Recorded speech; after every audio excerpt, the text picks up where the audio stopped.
Assalamu alaikum. Before I begin, I have two disclaimers. First, this is my very first Halaqa speech, I think, ever. So go easy on me. If it doesn't make sense, forgive me. And then also, I am by no means a scholar. I'm a student. I consider myself a student in Islam. And so anything good that you hear today is from the goodness of Allah subhanahu wa ta'ala. And anything that doesn't make sense to you or is weird, that's from my own human fallibility. And then also, as I'm speaking, I would love if you guys could think of comments or thoughts, because I would love if we could have a conversation or discussion about this afterwards. Bismillahirrahmanirrahim. Alhamdulillah, nahmaduhu wa nasta'inuhu wa nastaghfiruh wa na'udhu billahi min shururi anfusina wa min sayyiati a'malina. من يهده الله فلا مضل له ومن يضلل فلا هادي له وأشهد أن لا إله إلا الله وحده لا شريك له وأشهد أن محمدا عبده ورسوله صلى الله عليه وسلم. So when we think about the prophets, I think we all think of stories where they are incredibly dedicated and persevere and just are completely loyal to their faith.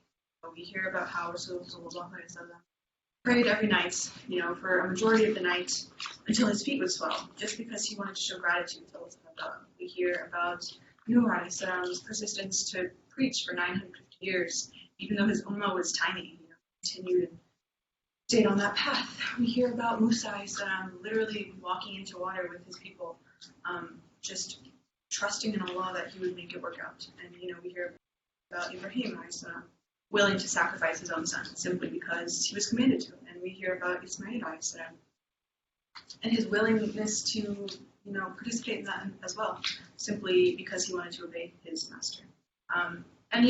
For me, when I hear about these things, it kind of seems impossible to attain that level of faith. They did so much and sacrificed so much, and for us, it seems so difficult to reach that station. But there are two responses to this thought. First of all, they didn't really get to the points that they were at overnight. When we hear about the seerah of the Prophet, we hear about how for many years he was a very contemplative man. He, for example, we hear about how he went to Cave Hira all the time, days, sometimes weeks there, just thinking, meditating, praying. And, this finally culminated when Angel Jibreel came to him in revelation. But he had to do all of that internal work before he got that revelation and had that moment. And we also hear about Ibrahim and how he had that story about how, he saw the sun, and he was like, that must be God. And the sun set. And he was like, that can't be God. And so he kind of bounced around and then realized that God was more than tangible. So I think it takes some of this major soul searching and, breaking down of the ego to really discover who we are at our roots, whose we are, and, realize what that supreme truth of Tawheed is. And, even then, building upon that with acts of righteousness didn't come overnight either. When Islam was taking over Saudi Arabia during the time of the Prophet, it was gradual. I think we hear a lot about the prohibition of alcohol. And, at first it was you can't drink or be drunk when you're praying. And then it became a total prohibition. These things happen over time. And Allah subhanahu wa ta'ala's expectations of us are not to completely transform overnight. What He's looking for from us are small, consistent actions that can build up over time. And this is shown in a hadith that I'm sure we have all heard. Allah's Messenger sallallahu alaihi wasallam said, "Do good deeds properly, sincerely, and moderately, and know that your deeds will not make you enter paradise, and that the most beloved deed to Allah is the most regular and constant, even if it were little." Now this is pretty bulky hadith in terms of digesting, but just to focus on the very end, the most beloved deed to Allah is the most regular and constant, even if it were little. And this is important because, building up those small habits will change you on the micro level, but as you build those habits, it changes who you are on the outside as well. It all builds up, and especially when you create. And by the way, when we make these efforts, when we take those steps toward Allah subhanahu wa ta'ala, even if they're small steps, it will never be worthless. It will always be valuable. It will always be worth something. It might feel like you're taking steps and you don't see anything. That's never the case. This reminds me of another hadith that I'm sure we all have heard of as well. It's the one where The Prophet ﷺ says, "My Lord says, if my slave comes near to me for a span, I go near to him for a cubit. And if he comes near to me for a cubit, I go near to him for the span of outstretched arms. If he comes to me walking, I go to him running." This just shows that Allah subhanahu wa ta'ala is always waiting for us. He's always there, no matter the circumstance. All we need to do is take that first step, and he will be there. He's never really gone, even when it might feel like that. And also, just as Allah subhanahu wa ta'ala chose certain individuals to be prophets and to bear his message throughout mankind, he also chose us to be believers. And this is something I found out just a few years ago. But there's a ayah in Surah Al-Hajj, وَجَاهِدُوا فِي اللَّهِ حَقَّ جِهَادِهِ وَاجْتَبَاكُمْ وَمَا جَعَلَ عَلَيْكُمْ فِي الدِّينِ حَرَجٌ مِلَّةَ أَبِيكُمْ إِبْرَاهِيمَ. And strive for Allah with the striving due to him. He has chosen you, and he has not placed upon you in the religion any difficulty. It is the religion of your father, Ibrahim. And this verse is really beautiful for a lot of different reasons. I heard a speech actually about it a few years ago, just when I first really realized the tafsir of it. And so I'm going to reiterate a couple points that I heard in that speech. And if any of you want me to send it to you or tell you about it more, I would love to do that later. But first of all, early in the ayah, and strive for Allah with the striving due to him. Can our striving ever really be what is due to Allah? Like, can we ever worship him in the way that he deserves to be worshipped? I feel like that's kind of impossible because Allah subhanahu wa ta'ala is perfect and we are not by design. But I think the purpose of him commanding us to do that anyways just displays the belief that he has in us, in our ability to turn towards him and be faithful believers. He believes that we can truly be great, and if God himself believes that, then that is a possible thing. And then the mention of Millata Abikum Ibrahim, the religion of your father Ibrahim. Any other prophet could have been chosen in this position because every prophet bore the message of Islam. But perhaps Allah subhanahu wa ta'ala chose to mention Ibrahim in this verse just because of how many trials and troubles he faced throughout his life. He was rejected by his family. He was thrown into a fire, exiled from his home, commanded to sacrifice his son. He went through a lot. And just like Ibrahim we might go through a lot of trials in this life, and some of them might be immense and really weigh on us. But the key here is to recognize that our solace has to lie in Islam. Allah subhanahu wa ta'ala says he has not placed upon us in the religion any difficulty. Life can be full of difficulty. There's no denying that. But Allah subhanahu wa ta'ala promises us in this ayah that when we turn to Islam, that is not going to be a place of difficulty for us. And again, hearing these things, for me, and I think probably for you guys, can induce some stress. How can we ever worship Allah subhanahu wa ta'ala the way he deserves? How can we ever live up to the prophets that came before us? A lot of times it feels like they have this status that is so high due to their actions and their lives and the messages that they send. There are a lot of instances, however, that they were very, very human. While they have all these stories about them, walking through water and staying up all night, when you look at the root of them, when you look at the emotion behind it, I think from there we can really learn and apply to our own lives. A lot of the strongest emotions that we face as humans were also felt by these prophets because they were also humans, and in their reactions, like I said, I think we can. So obviously there are a lot of different emotions. But I'm going to cover just a few, and especially those that are perceived as negative, because I have experienced that those are the most difficult to deal with and most difficult. So the very first is sadness, grief, which is probably the biggest negative emotion that people might feel sometimes. And I'd like to start off with hadith of the Prophet ﷺ. So this was, for some context, this was during the time that his son Ibrahim passed away, and he passed away during his infancy. So Anas ibn Malik reported, we entered the house of Abu Saif. Abu Saif was the husband of the wet nurse of Ibrahim.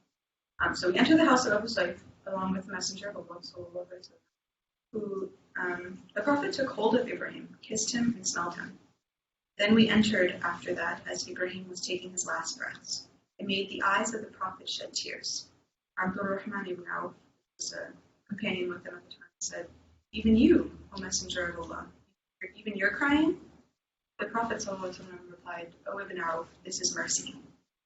Then the Prophet ﷺ wept some more, and he said, "Verily, the eyes shed tears, and the heart is grieved.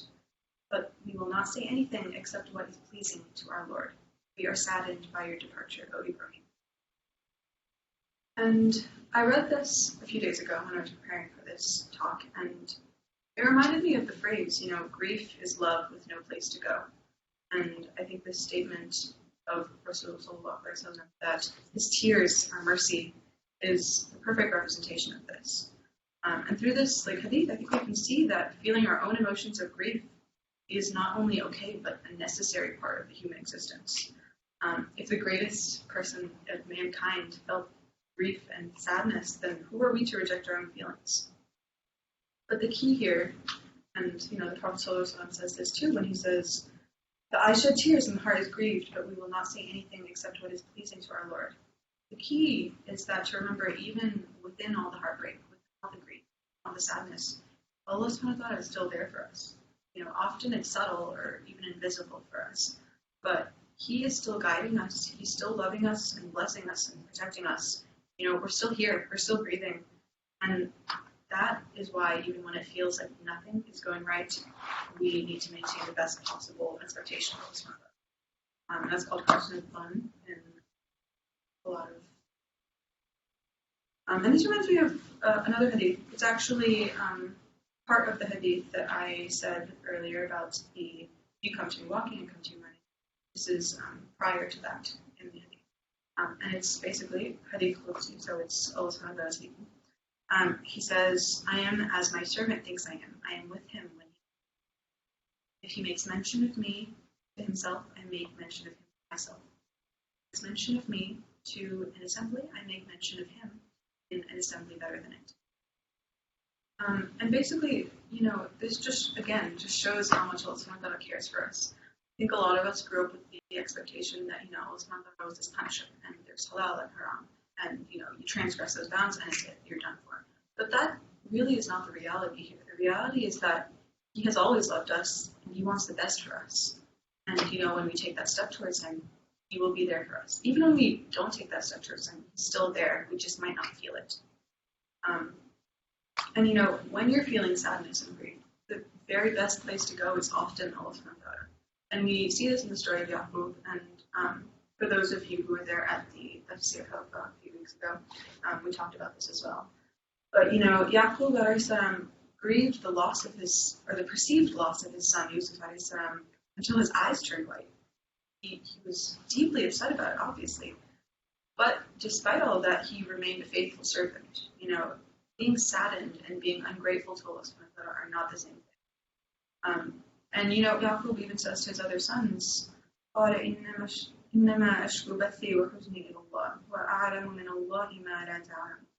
he said, "Surely I complain of my anguish and my grief only to Allah, and I know from Allah what you do not know."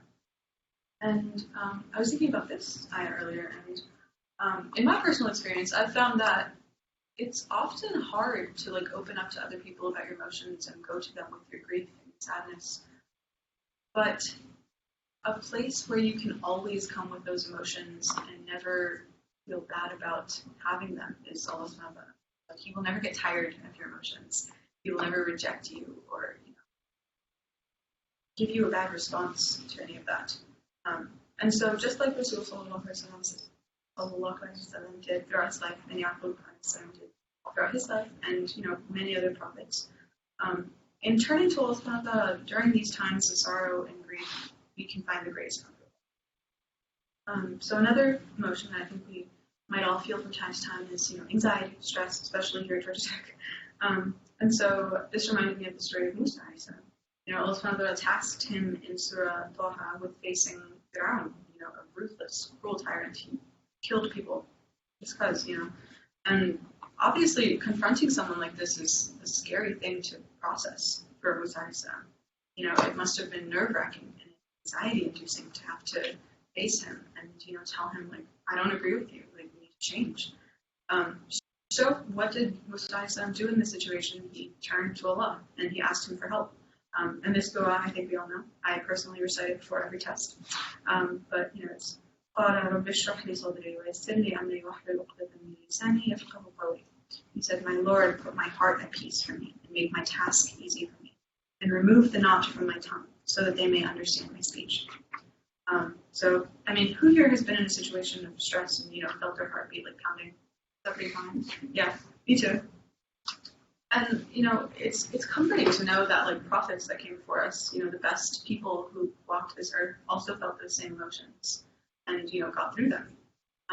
And they're also great reminders that feelings like stress or anxiety, like I said before with the grief and sadness, they're not analogous to weak faith. Because if the best people who walked the earth have these emotions, then they can't mean that you're a bad person or of weak faith.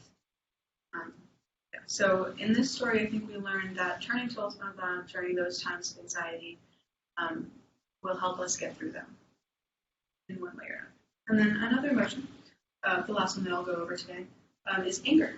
And this, maybe not even anger, but disappointment, anger, upsetness in general. And I think the story of Yunus is pretty great for this. As we know, he left his people after discovering that they had disbelieved, and he was upset and angered by this disbelief. So he left. He left them. So Allah responded to this abandonment of his people by, taking up in the belly of a whale. So what did Yunus do? He course corrected. He reflected on what he had done, and he recognized that what he did was flawed. And so he turned back to Allah with that beautiful dua that we hear so often, فنادى في الظلمات أن لا إله إلا أنت سبحانك إني كنت من الظالمين. And this dua is, there is no God but you, pure are you, indeed I was among the wrongdoers. He, in his moment of wrongdoing, had the humility to recognize that what he had done was wrong. And because of this, Allah subhanahu wa ta'ala saved him. And again, that negates the idea of an all-powerful, all-punishing God. He doesn't want us to do anything wrong. In fact, the moment that we course correct, he saves us, he protects us. So in this story, I think we learn that when our emotions lead us towards things that we end up regretting, all it takes is some reflection and some repentance to turn us back. Making these errors doesn't make us bad people or bad believers. It makes us flawed humans. And again, Allah subhanahu wa ta'ala knows his creation. He knows who he created.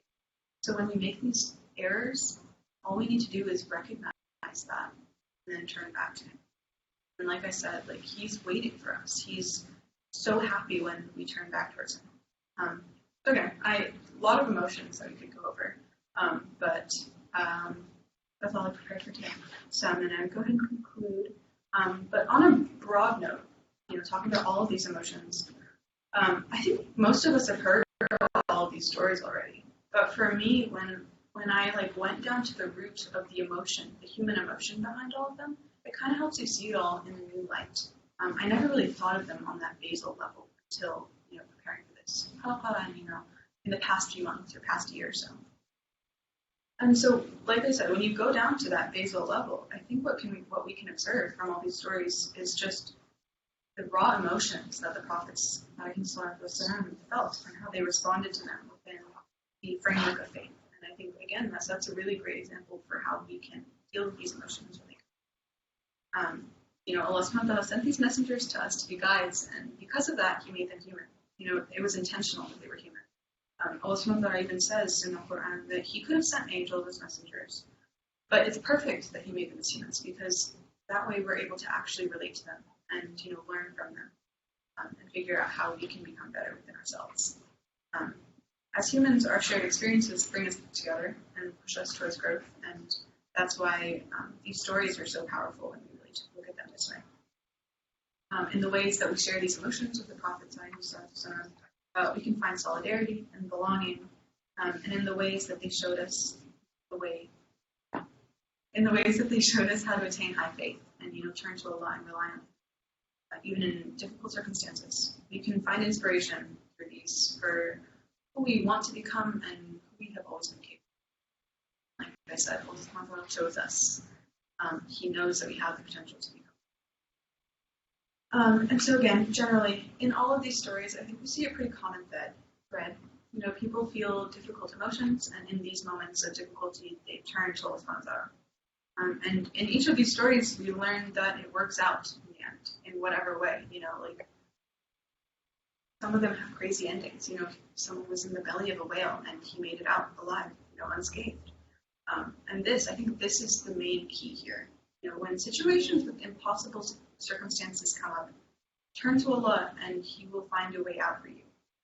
Us as humans are not capable of, you know, planning things and making them perfect so that things work out. You know, all we have control over is our own action. We can't control what other people do or the circumstances around us. But what we can do is do our best and turn towards Allah. And we just have to trust that He'll work it out. You know, Allah is Al-Muhaymin. He's the guardian. He's Ar-Razaq. He's the provider. He's Al-Hakim, the all-wise. And, you know, we go on and on and on. But, you know, all of these attributes of His show us that He's capable of making things work out in whichever way they need to work out. And this, again, reminds me of an ayah in the Quran, Wallahu khayrul makirin. Allah is the best of planners. And when we put our trust in this statement, He is the best of planners. He will take care of it for us. He will begin to work our lives in ways that we could never, ever imagine for ourselves. Pretty much all I have. But I have some discussion questions. Actually, should we break first of all? No? Okay. So, have you guys ever followed